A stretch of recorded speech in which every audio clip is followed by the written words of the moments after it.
새벽 예배 때도 한번 말씀드렸지만 지금 제 목이 많이 상하여 있습니다. 저희 소년부 캠프 동안 제가 아이들을 위해서 함께 기도하고 열심히 부르짖었더니 38년 만에 처음으로 이렇게 목이 상하는 일을 경험하였습니다. 담임 목사님께서 항상 주일 4부까지 설교하시고 나면 저희 교역자들 종례하실 때 목이 항상 쉬어 계셔서 이렇게 마무리를 하시는데 이게 그거구나라는 걸 처음 느꼈습니다. 항상 우리가 중보할 때 진액을 쏟으신 담임 목사님 항상 이렇게 얘기하면서 이렇게 기도를 하는데 저는 사실 그렇게까지 목이 상할 때까지 중보하거나 기도하지 않았거든요. 적당히 목이 상하지 않을 정도로 이렇게 컨트롤 하였는데 이 아이들에게 부어주는 은혜가 눈으로 이렇게 보이니까 절제가 안 되더라고요. 그래서 함께 아이들하고 아주 힘껏 기도하고 돌아왔습니다. 계속해서 문자와 전화가 오고 있습니다. 우리 아이가 큰 은혜를 받았다. 성령 체험을 한 것 같고 방언이 터진 것 같다. 방언이 터졌는지 안 터졌는지는 잘 모르겠으나 헷갈려 하고 있으나 그런 은혜가 있었던 것 같다. 이런 문자와 전화가 계속 오고 있습니다. 하나님이 얼마나 크신 일을 우리 아이들한테 행하는지 너무나 감사할 뿐입니다. 오늘 그래서 말씀은 은혜 받은 자입니다. 은혜 받은 자는 어떠한 삶을 살게 되는가 여기에 대해서 살펴보고자 하는데 오늘 본문 말씀을 보면 28절에 다시 보면 가브리엘 천사가 마리아에게 나타나서 이렇게 얘기합니다. 그에게 들어가 이르되 은혜를 받은 자여 평안할지어다 주께서 너와 함께 하시도다 하니 은혜 받은 자여라고 천사나 혹은 하나님이 처음 성경에 얘기한 구절이 나옵니다. 성경 어디를 뒤져봐도 하나님으로부터 혹은 천사로부터 은혜 받은 자여라고 불리움을 당한 사람은 마리아 혼자뿐입니다. 오해하실까봐 저도 계속 이걸 찾아봤는데 창세기에 보면 6장 8절에 노아에게 그는 은혜를 그러나 노아는 여호와께 은혜를 입었더라 라고 나와 있지 직접적으로 노아에게 너는 은혜 받은 자다 라고 얘기하고 있지는 않습니다. 따라서 마리아의 인생을 통해서 은혜 받은 자의 삶은 어떠한가, 어떻게 살아가는가, 그의 삶은 어떤 복된 삶이었는가, 이것을 우리가 한번 나누고자 합니다. 마리아는 누가복음에 보면 자신이 성령으로 잉태된 것을 즉시 감지하고 사촌언니인 엘리사벳의 집으로 찾아갑니다. 이미 엘리사벳은 임신할 수 없는 나이임에도 불구하고 임신을 하여서 뱃속에 6개월 된 아이가 있었습니다. 그 아이의 이름은 할렐루야 세례 요한입니다. 마리아가 들어오니까 복중에 이 아이인 세례 요한이 막 뛰노는 거예요. 그러니 엘리사벳과 마리아가 감격에 겨워서 성령에 충만하여서 하나님을 찬양하시죠. 그런 후에 그 찬양을 다 마치고 난 다음에 마리아는 3개월 동안 집에 가지 않고 엘리사벳의 집에 머뭅니다. 아마도 6개월 되었고 또 3개월을 머물렀으니 이제 세례 요한이 날 때쯤 돼서 아마 집으로 돌아간 것 같습니다. 왜 돌아가지 않고 3개월간 머물렀을까를 생각해 보신 적이 있으십니까? 유대 율법에 보면 처녀가 임신한 경우에 대해서 엄히 명하고 있는 게 있는데 마리아는 이미 요셉과 정혼한 사이입니다. 그러나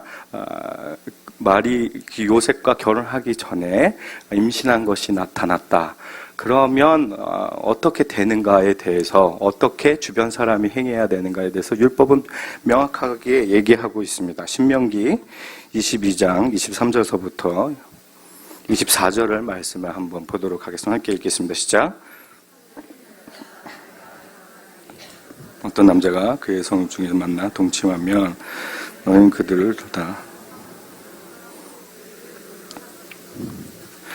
돌로 쳐 죽이게 되어 있습니다. 율법이 그렇습니다.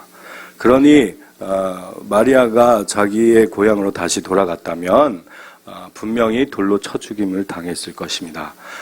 그런 위기가 있었기 때문에 3개월 동안 몸을 피하다가 아마도 제 생각에는 요셉이 데리고 왔기 때문에 다시 가지 않았을까. 왜냐하면 요셉은 주의 천사 가브리엘을 통해서 그것은 어떤 부정한 것이 아니라 성령으로 잉태한 것이라는 것을 들었기 때문이죠. 그 전에 왜 이 요셉은 마리아를 데려가지 않고 아무것도 하지 않았을까? 성경에 보면 요셉에 대해서 그는 의로운 자라라고 표현되어 있죠. 이게 어떤 의미인가 또 성경을 찾아보았는데요. 성경은 그가 의로운 자라서 가만히 끊고자 하였다고 하였죠. 그 의미가 신명기 22장 25절서부터 26절을 보면 다시 알 수가 있습니다. 함께 읽도록 하겠습니다. 시작. 만일 남자가 그 강간한 남자만 죽일 것이요 처녀에게 죽일 죄가 없습니다.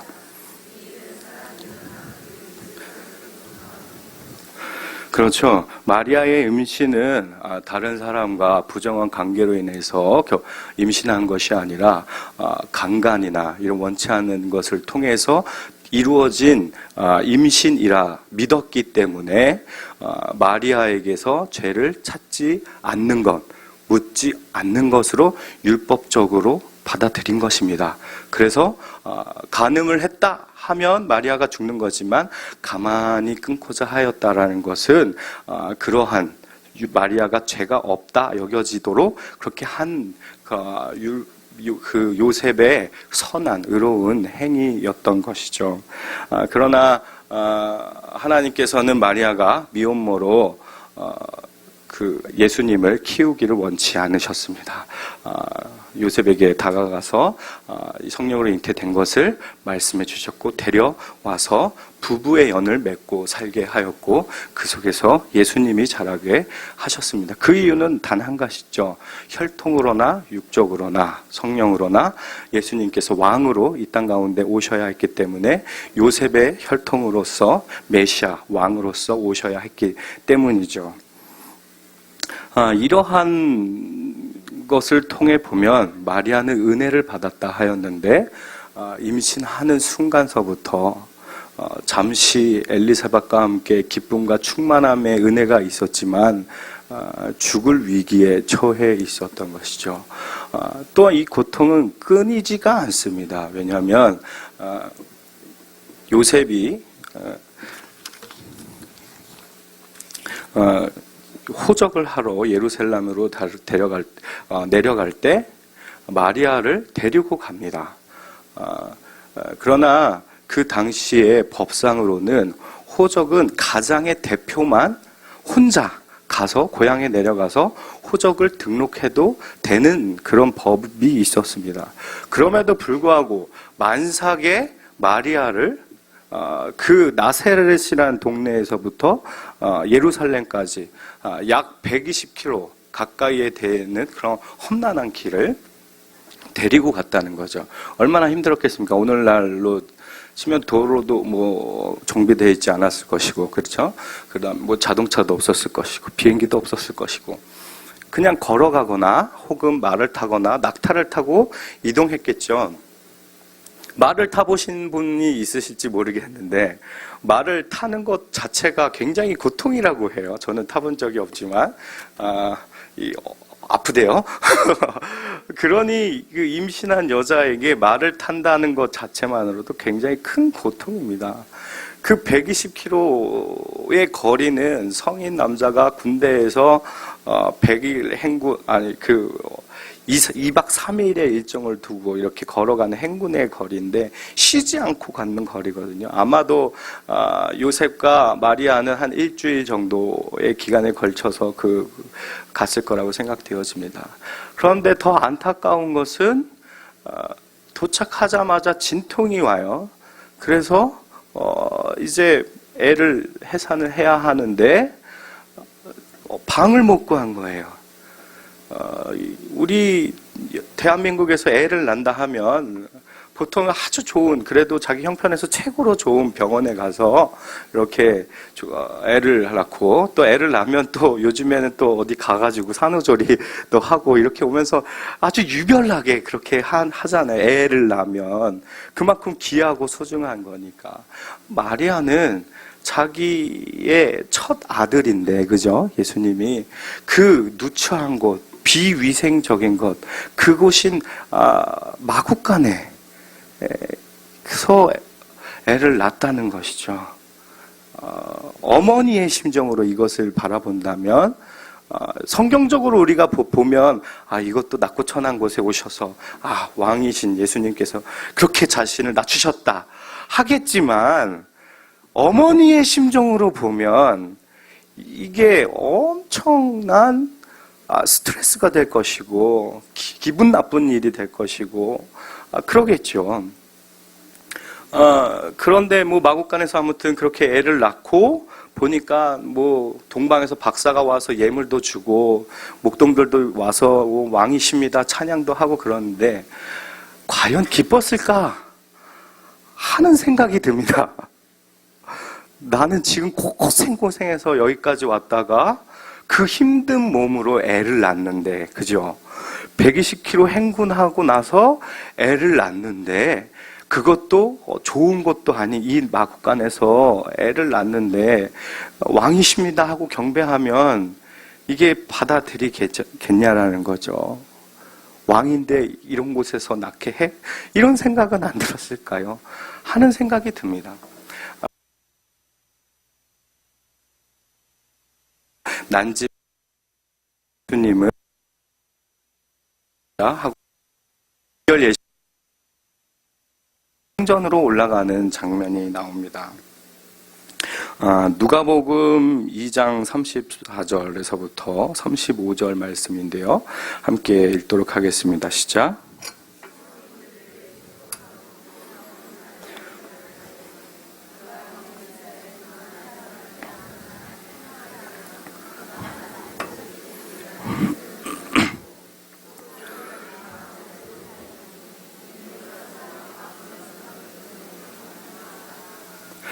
35절에 또 칼이 내 마음을 찌르듯 하리니 라는 표현이 나오는데, 마리아가 예수님을 낳고 난 다음에 그 삶 자체가 칼이 내 심장을 찌르는 듯한 고통일 것이라고 그렇게 시므온이 예언을 합니다.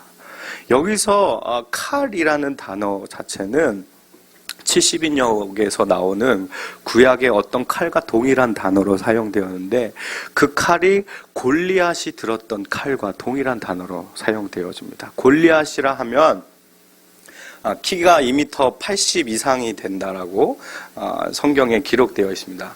제 키가 177이니까 저보다 1m 더 큰 그런 기골이 장대한 그런 장수죠. 그가 들고 있었던 칼이라고 하니 칼 자체도 아마 제 키만한 했을 겁니다. 그죠? 그런데 그 골리앗이 들었던 칼 같은 것이 내 심장을 찌르는 것 같을 것이라고 예언을 받습니다. 애를 낳아서 기쁨으로 정결 예식을 하러 갔는데 그런 얘기를 들었으니 얼마나 속상하겠냐는 것이죠. 정결 예식하는 것도 되게 안타까운 것을 제가 봤는데, 비둘기 2마리로 합니다. 정결 예식을. 성경의 율법에 보면 첫 아들을 낳았을 때 그 아들을 하나님 앞에 드린다라는 그 의미로 숫송아지를 드리거나 순양이나 염소를 드리거나, 가정 형편이 어려워 그것을 할 수 없는 자는 비둘기 2마리로 정결 예식을 하라고 하였거든요. 요셉이 그렇게 가난했던 거예요. 비둘기 2마리로 예물을 드릴 수밖에 없는 형편이었던 것이죠. 마리아가 은혜를 받았다 하는데 지금 잘 인생이 풀리고 있습니까? 안 풀리고 있습니다. 그런데 위기가 또 찾아오죠. 왕이 2살 밑에 난 아이를 다 죽이라 하여서 애굽으로 피신하게 됩니다. 제가 애를 안 낳아서 잘 모르겠지만 산후조리를 잘못하면 커서란다. 연세가 좀 더 드시면 골다공증이 오고 통풍이 온다고 들었습니다. 어르신들은 아실 거라 생각을 하는데 관절염, 류마티스 뭐 이런 것들이 찾아온다고 합니다. 지금 마리아는 온 몸이 마리아니었을 것입니다. 애 낳는 과정 자체도 힘들었지만 그 뒤에 애굽으로 또 내려가야 했으니 얼마나 몸 관리가 안 됐겠습니까? 그곳에 서 있다가 또 고향 나사렛까지 가는데 그 길이가 300km가 넘어요. 걸어서 애 안고 걸어가는 그 거리가 얼마나 고통스럽겠냐는 것이죠. 그러고 난 다음에 이제 세월이 좀 지납니다. 예수님께랑 같이 이제 명절 때 예루살렘에 다시 와서 성전에서 귀하게 예배 드리고 가려고 하는데 3일 반낮을 걸었는데 누가 없어졌죠? 예수님이 없어졌어요. 그래서 며칠 몇 날을 찾아다니면서 큰일이잖아요. 유대의 왕을 잃어버린 거예요. 그렇죠. 메시아를 잃어버린 거예요. 자기의 부주의로 인해서. 엄청난 지금 사건이죠, 사실. 그 아이를 찾으려고 며칠을 아마 울며 불며 이렇게 사람들한테 물어가면 찾았을 것이라고요. 그런데 성전에 찾아갔더니 예수님이 쳐다보면서 뭐라고 하셨죠? 여자여, 내가 아버지 집에 있는 것을 모르시나이까? 자기 엄마한테 여자여래요. 아무리 제가 성경을 잘 찾아봐도 이 단어가 잘못 번역된 건 아닌가 다시 뒤져보았는데 분명하게 예수님께서 3인칭인 여자여라고 얘기하였습니다. 그때 마리아가 느꼈던 그 심정은 어땠을까 하는 생각이 듭니다. 그리고 난 다음에 예수님이 30살 때 가출을 하십니다. 그렇죠? 그대 율법에는 20살 이전에 보통 결혼을 하는데 예수님은 30살까지 결혼도 안 하시고 아마도 아버지의 일을 도우시면서 가끔은 하늘을 쳐다보면서 중얼중얼거리시면서 한참을 묵상하거나 혹은 습관대로 기도하셨다고 하시니 밤에 이렇게 산에 올라갔다가 내려오시거나 뭐 이런 일들을 했을 거라 생각되어집니다. 사실 아무리 내 자녀가 그런 예언 속에 탄생하였고 내가 성녀로 잉태하여서 낳았다 하지만 내 자녀잖아요. 그렇죠? 내 배 아파서 내가 낳았잖아요. 그러면 이 아이가 정상대로 평범하거나 아니면 이렇게 크기를 원할 텐데 예수님은 늦게까지 결혼도 안 하시고 그렇게 생활하시더니 돌연 그냥 가출을 감행해서 안 들어오시는 거예요. 그죠? 어머니의 심정이 어떻겠냐는 거죠. 마리아의 입장으로서. 전 철저하게 엄마 마리아를 지금 두고 얘기를 하는 겁니다. 그러다가 이제 세월이 지나니까 아들이 들어왔어요. 그런데 거지 같은 12명의 애들을 데리고 온 거죠. 발을 씻겨야 되는데 베드로 발에서 얼마나 냄새가 났겠습니까? 그런 행로가 이 차림이 누추하고 때가 꼬질꼬질해가지고 그렇게 찾아왔는데 엄마가 얘가 유대의 왕이라고 하는데 이런 거짓꼴로 나타나가지고 애들 몇 명 이렇게 데리고 와가지고 그러고 있으면 밥 차려주세요 하면 그 마음이 평겠냐고요. 저희 한국교회 어머니들 같았으면 당장 그만두라고 따져 물었을 거라고 생각됩니다.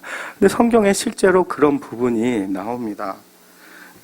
마태복음 12장 46절서부터 50절 말씀 한번 볼까요? 마태복음 12장 46절에서부터 50절 함께 읽겠습니다. 시작.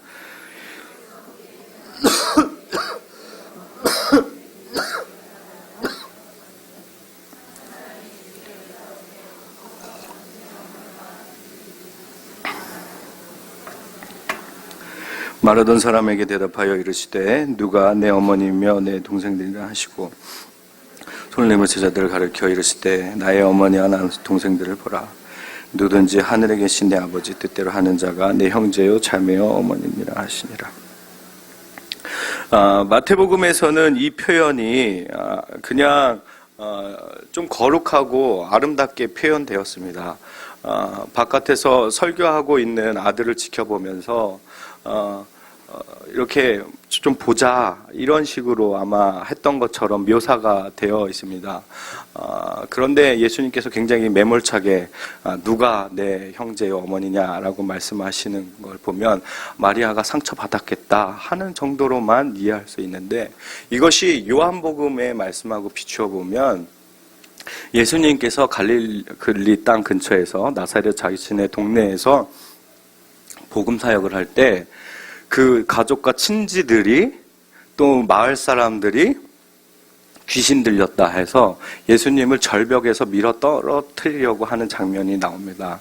그런데 때가 아니기 때문에 예수님께서 무리들 사이로 가셨다라는 표현이 나오거든요. 즉 하나님이 살려주신 거예요. 그만큼 예수님의 사역은 친족들로부터 혹은 이웃 사람들로부터 굉장히 부정받고 거짓되고 인정받지 못하는 상황이었던 거죠. 아마도 제 생각에는 지금 이 설교를 하실 때 예수님이 동생들과 함께 찾아왔던 것은, 마리아가 그렇게 찾아왔던 것은 너 이제 그만해라 그런 마음으로 찾아왔던 것 같습니다. 너 이렇게 위험한 사역, 사람들이 너 하는 일 인정하지 않잖니? 네가 무엇을 한다고 내가 자꾸 듣기는 듣고 소문은 들었는데 봐라, 네가 하는 일 사람들이 거부하고 받아들이지 않고 오히려 너를 죽이려고 하지 않냐? 그만해라. 그냥 예전처럼 나랑 같이 살자.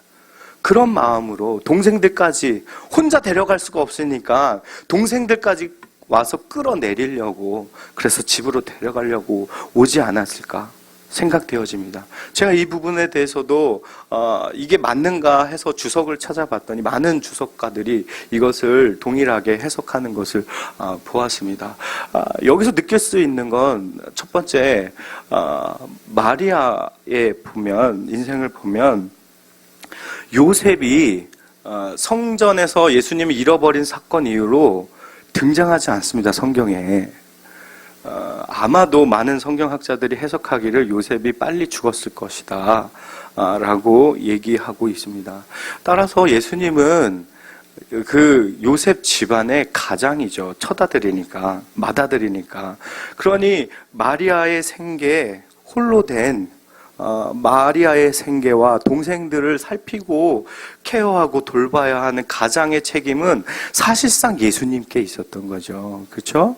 그렇기 때문에 장가도 안 가고 옆에서 계속 어머니를 케어했다고 저는 생각이 되어지는데, 그 일을 갑자기 어느 순간 하지 않아 버리니까 마리아는 당장 생계거리가 사실 어려웠을 거라는 거죠. 그 당시에 이스라엘 사람들의 삶이 혼자 된 여인이 무엇으로 생계를 유지할 수 있었을까? 힘들었겠죠. 야, 예수야, 그냥 이제 그만하면 됐으니까 그냥 전에 하던 것처럼 내 동생 좀 케어 좀 하고 나 사는 거 좀 네가 옆에서 돌봐주면 안 되겠냐 하는 마음으로 왔을 거라 생각되어집니다. 그런데 예수님께서는 매몰차게 거절하시고 다시 떠나더라라고 성경에 기록되어 있는 것을 볼 수가 있죠. 그리고 난 다음에 예수님을 마리아가 본 장소가 바로 십자가입니다. 분명히 저는 얘기하였습니다. 성경에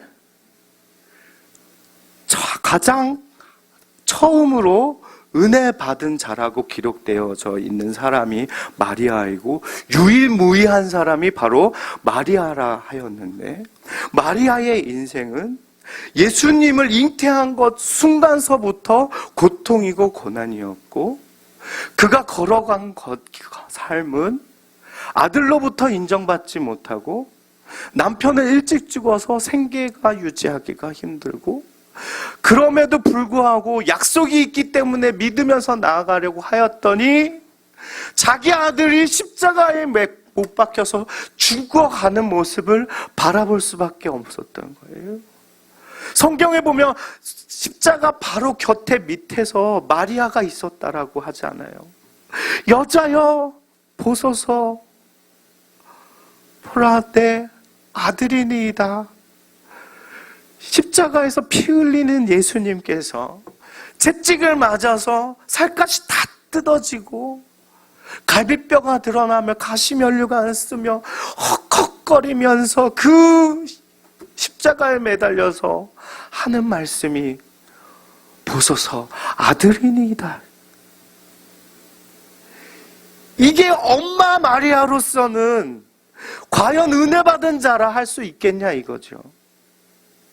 여러분이 만약 은혜 받은 자로서 이러한 인생을 살아가야 한다면 여러분은 감당하실 수 있겠습니까? 이 도전을 여러분에게 오늘 밤 해드리고 싶습니다. 미국의 유명한 CBS 방송국에서 어느 기사가 나온 것을 봤는데, 몇 달 전에 그 이집트에서 일어난 실제 사건이라고 합니다. 무슬림인 남편이 자기 부인과 8살 그리고 갓 태어난 갓난아기를 죽여서 땅에 파묻었다라는 그런 신문 기사가 나왔습니다. 그 이유는 엄마가 남편이 돌아올 때 성경책을 읽고 있었기 때문이랍니다. 그래서 그 즉시 아내를 죽이고 두 딸은 생매장 공동묘지에 살아있는데 흙으로 덮어버렸다라고 합니다. 사건은 여기서 끝나지가 않는데요. 이웃 마을의 사람이 누가 죽어서 공동묘지에 사람을 이제 묻으려고 땅을 파려고 보았더니 흙 사이에서 꿈틀꿈틀 거리는 것이 보이더랍니다. 그래서 너무 놀라서 흙을 파보았더니 두 아이가 살아있는 겁니다. 무려 15일이 지났는데. 그래서 이집트의 방송국에서 라이브로 인터뷰하는 장면이 이제 CBS 미국 방송에서 나온 겁니다. 라이브 방송으로 이게 어떻게 된 일이냐, 어떻게 살아났느냐, 너희가 15일 동안 땅속에 아무것도 먹지도 못하고 있었는데 어떻게 살 수 있었느냐 물어봤더니 그 아이가 매일 밤 흰 옷 입은 사람이 두 손에 그 구멍이 뚫려 있는데 그분이 나에게 먹을 것을 줘서 살았어요. 또 내 동생은 그분이 우리 자고 있는 엄마를 날마다 깨워서 젖을 물리게 해서 동생도 살 수 있었어요. 그분은 예수님이에요. 이게 인도의 방송에 생방송으로 나가고 그 방송이 무슬림 지역의 전체 방송으로 연결돼서 라이브로 끊을 수가 없잖아요. 생방송이니까. 그게 퍼져나갔다는 것이 미국 CBS 방송국에 나온 기사였습니다. 놀라운 일이죠. 예수님을 믿는다는 것, 은혜를 받았다는 것, 이것은 생명을 포기한 삶과 같고 고통받는 그런 삶일 것 같습니다. 그러나 일의 결국이 거기서 끝나지 않습니다. 왜냐하면 마리아가 성경에서 십자가에 못 박혀 죽은 아들을 바라봄으로써 끝나지 않기 때문입니다. 어디에 다시 등장하느냐? 사도행전 말씀에 등장을 합니다. 사도행전 말씀을 함께 보도록 할 텐데요. 1장 14절입니다. 13절서부터 14절을 함께 읽도록 하겠습니다. 시작.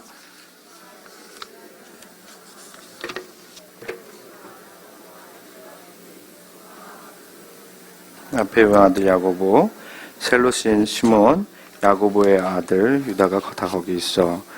여자들과 예수의 어머니 마리아와 예수의 아들들과 더불어 마음을 같이하여 오로지 기도에 힘쓰더라. 아멘. 마리아가 다시 등장합니다. 무엇으로요? 기도하는 자로서. 그간의 인생은 아들 예수를 바라보면서 사는 인생이었는데 예수님이 죽고 부활하는 것을 목격하자 예배자로 변한 것입니다. 아들의 이름으로 기도하는 그런 자로, 신자로 바뀌게 되는 것입니다. 이것이 은혜 받은 자입니다. 은혜 받은 거는 사실 우리가 감당하는 것보다 더 큰 힘듦과 고난이 있을 것입니다. 은혜 받았다는 것이 잘못 사용되어져서는 안 됩니다. 마치 복 받는 것처럼 여겨져서는 안 된다는 것이죠. 내가 고민하고 갈등하던 문제가 해결됐어. 아, 은혜 받았다. 로 표현되면 안 된다는 것입니다. 내가 목적을 하나 정해놓고 그것이 이루어졌을 때, 아, 이것이 은혜 받았다. 라고 얘기한다면 너무 은혜가 가볍지 않습니까? 마리아는 전 인생을 통해서 겨우겨우 은혜 받은 자의 합당한 삶을 살게 됩니다. 고통과 고통 속에서 아들이 십자가에서 못 박혀 죽는 것을 바라보고 나서야 비로소 신자가 되어서 기도하는 어머니가 되는 것입니다. 싸구려 인생, 은혜가 아니라는 것이죠. 여러분은 은혜 받으셨습니까? 그렇다면 은혜 받은 자의 합당한 삶을 살고 계십니까?